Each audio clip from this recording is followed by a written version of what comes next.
अस्सलामुअलैकुम। एक्नी यानी कि मुहासे, अक्सर हम इसे सिर्फ एक स्किन प्रॉब्लम समझते हैं, है ना? लेकिन सोचिए अगर ये इससे कहीं बढ़कर हो। आज हम इसी मसले को एक बिल्कुल अलग नज़र से देखेंगे। यह सिर्फ बाहर की परेशानी नहीं, बल्कि हमारे जिस्म के अंदर से आने वाला एक सिग्नल भी हो सकता है।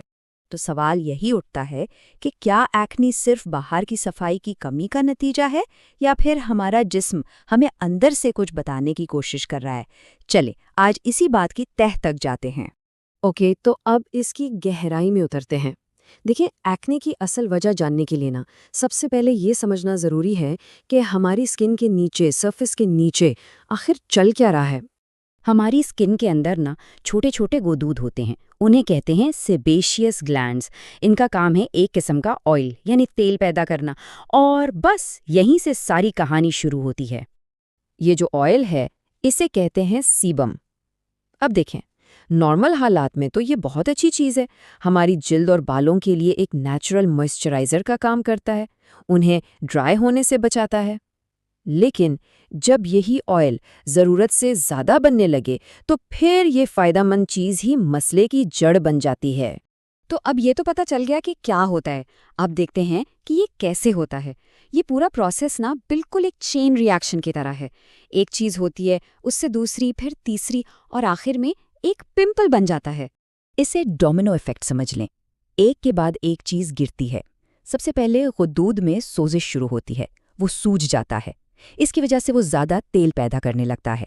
अब ये जो एक्स्ट्रा ऑयल है, ये एक ख़ास किस्म के बैक्टीरिया की फेवरेट ग़िज़ा बन जाती है। उनकी तादाद तेज़ी से बढ़ती है।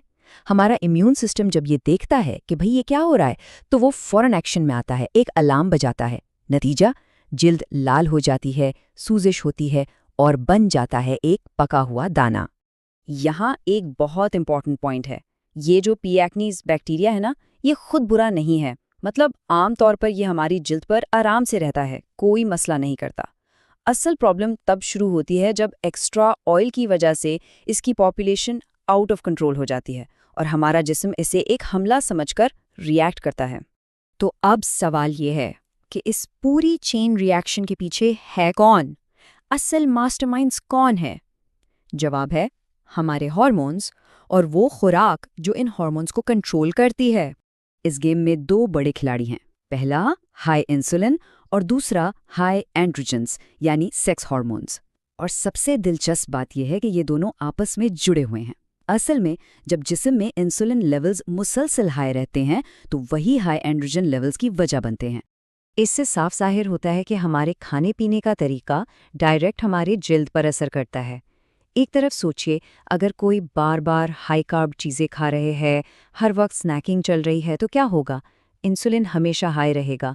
ये हाई इंसुलिन हार्मोन्स का बैलेंस खराब कर देगा और नतीजा एक्ने। इसके बरक्स अगर लो कार्ब डाइट ली जाए, स्नैकिंग बंद कर दी जाए, तो इंसुलिन स्टेबल रहता है, हार्मोन्स आपस में बैलेंस्ड रहते हैं और जिल्द साफ रहती है। इस बात की अहमियत को समझना बहुत ज़रूरी है। हाई कार्ब डाइट और उसके साथ मुसलसल स्नैकिंग, ये जिल्द के लिए वाकई एक डेडली कॉम्बिनेशन है। ये सीधा सीधा इस पूरे सिस्टम को फ्यूल दे रहा है जो एक्नी पैदा करता है। ओके, अब आते हैं इस पूरी पजल के एक मिसिंग पीस की तरफ। एक ऐसा टुकड़ा जो अब तक गुम था लेकिन बहुत बहुत अहम है। ये एक खास विटामिन की कमी है जिसकी वजह से ये पूरा सिस्टम गड़बड़ हो जाता है। ज़रा तसव्वुर करें, एक ऐसा विटामिन जो एक गार्ड का काम करता है। इसका काम है बैक्टीरिया को कंट्रोल में रखना, ऑयल प्रोडक्शन को रेगुलेट करना और हार्मोन्स को बैलेंस में रखना। अब सोचिए, जब ये गार्ड ही ड्यूटी पर ना हो तो क्या होगा? एक्नी के लिए एक परफेक्ट स्टॉर्म, एक बेहतरीन माहौल बन जाता है। और ये मिसिंग गार्ड, ये गुमशुदा मुहाफिज और कोई नहीं, विटामिन डी है। जी हाँ, विटामिन डी। इसकी कमी एक्ने की बुनियादी वजूहात में से एक है, क्योंकि जब ये नहीं होता तो जिस्म का बैक्टीरिया, तेल और हार्मोन्स तीनों पर से कंट्रोल खत्म हो जाता है। तो फिर सवाल यही है कि विटामिन डी की कमी इतनी आम क्यों है? सबसे बड़ी वजह तो है धूप में कम निकलना, सन एक्सपोजर की कमी। लेकिन इसके अलावा भी वजूहात हैं। बहुत ज़्यादा चीनी का इस्तेमाल, ये भी विटामिन डी लेवल्स को गिराता है। और कभी-कभार पेट या हाजमे के मसाइल की वजह से जिस्म इसे ठीक से एब्जॉर्ब ही नहीं कर पाता। तो अब जबकि हमने ये मिस्ट्री सॉल्व कर ली है और असल वजह जान ली है, तो अब बात करते हैं सॉल्यूशन की, एक साफ सुथरे प्रैक्टिकल प्लान की, जिससे इन बुनियादी मसाइल को हल करके बैलेंस वापस लाया जा सके।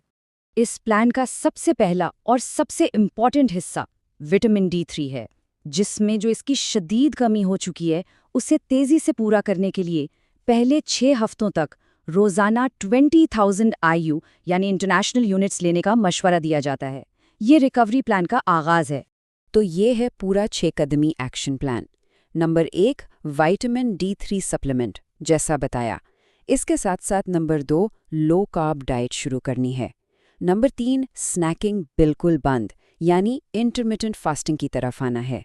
नंबर 4, बहुत अहम, जिल्द को रगड़ना नहीं है, नरमी से पेश आना है।